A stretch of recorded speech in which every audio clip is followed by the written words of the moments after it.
I've always had a bit of an unusual slant on fashion, I suppose. Sculpture and performance tied in with drawing, which I'd always done ever since I was a child, so it was just kind of an exaggeration of what I'd always done. You kind of want to, I'm trying to build in all of those funny shapes. Yeah, right, you can put it. I'd say that my way of working is probably less traditional if you consider the way that fashion works now, because fashion is very fast and it's very much about product now, and it's about all of these different ways of buying a lot of products. And my intention for starting a label was to work really small scale with the individuals who buy the clothes. But then if you go back to the history of fashion, that's probably how fashion was seen, like, I don't know, in the 50s or earlier. You know, it was more of a, you bought less garments, you consumed less.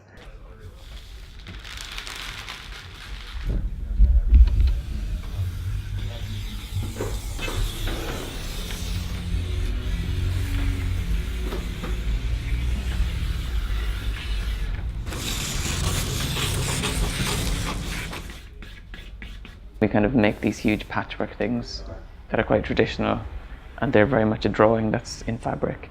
And then we cut them down, patch them together, make them into these curved shapes, and reuse everything to make the next shape. So it's all kind of, you don't waste a lot. And it's kind of fascinating that these big blob shapes waste almost nothing. You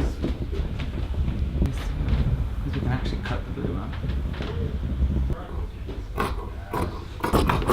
It's going to be a series of sort of soft sculptures that you can get into, and that are adjustable and changeable, because a lot of the trial of making clothes, for me as a designer, I do all of the pattern cutting and all of the, you know, designing the finishings and stuff, and a lot of it involves trying it on myself or trying it on people in the studio.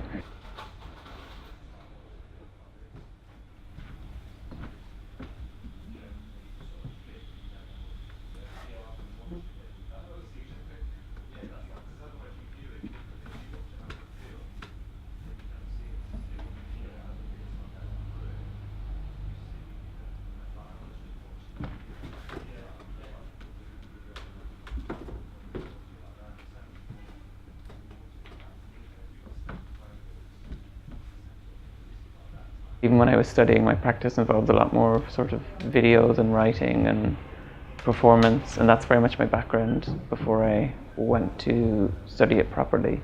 So yeah, I guess it's more of a look at how I've always worked, I guess. It's just people haven't seen it before, I suppose.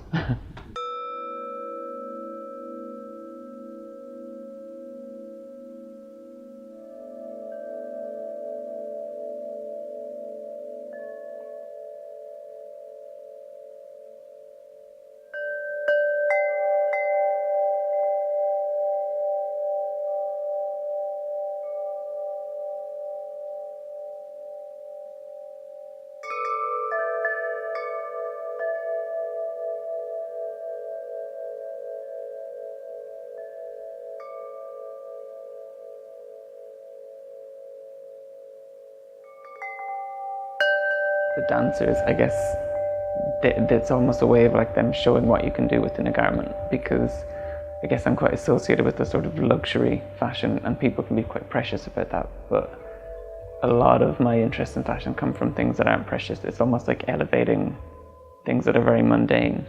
So yeah, I guess having people be able to do whatever they want and just appreciate it as like a piece of fabric or a piece of whatever it might be, like you can interpret it however you want. And the dancers can then build it on themselves and respond to the space that we kind of build around them. So they'll come into the studio and they'll try it on, we'll do fittings. We'll make this kind of environment for them. It could be like head to toe, or it can be like specific parts of the body. And then they'll respond to inhabiting that space in whatever way they want. And they can push it as far as they want, or they can be a simple, you know, it's kind of up for debate, and it's quite spontaneous. And I think that spontaneity is really important to the exhibition overall.